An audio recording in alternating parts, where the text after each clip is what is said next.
సంవత్సరానికి ఆది అంటే కొత్త సంవత్సరానికి ప్రారంభం అని అర్థం. అంటే ఉగాది అనేది కేవలం ఒక పండుగ మాత్రమే కాదు, కొత్త ఆశల ఆరంభం. మామిడి తొలికాత మామిడి తొలికాత పుల పుల పులకింత పచ్చడిలో మమత తీపి కారము పులుపు చేదులు ఉప్పు వగరులాగా ఈ జీవితం కష్ట సుఖముతో సాగేటి రాగా ఇచ్చే మంత్రం ఇదే ఇదేగా మనిషి మనుగడకు. నెలలు చైత్రం, వైశాఖం, జ్యేష్టం, ఆషాఢం, శ్రావణం, భాద్రపదం, ఆశ్వీజలతో అయిను ఆరంభం. మనసు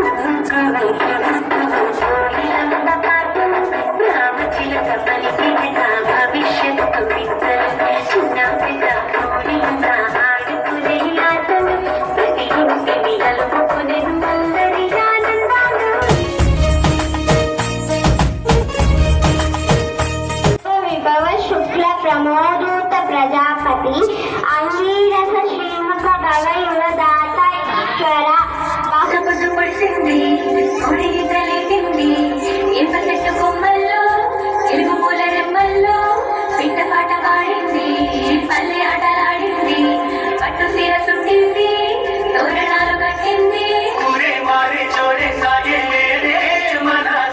చుబట్టలను కట్టేము ఈ రోజే. గురువుగారు, ఈ సంవత్సరం 12 రాశుల వారికి ఏ గ్రహచార ఫలితాలు, గ్రహాల అనుకూలతలు ప్రతికూలతలు ఎలా ఉన్నాయో చెప్పగలరా? ఓ అలాగే, ముందుగా కుజశ్రమని తెలుసుకున్నాం. కుజుడు మంత్రిగా ఉండడం వల్ల అగ్ని బాధలు అధికంగా ఉండును.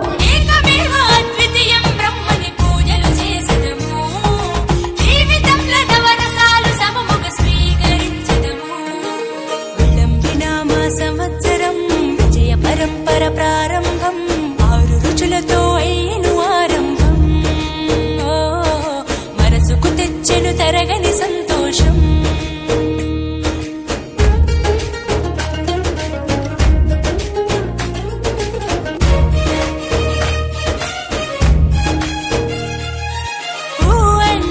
నక్షత్రం గా అంటే ఒక గమనం, ఊగాని అనగా ఆ నక్షత్రపు గమనం.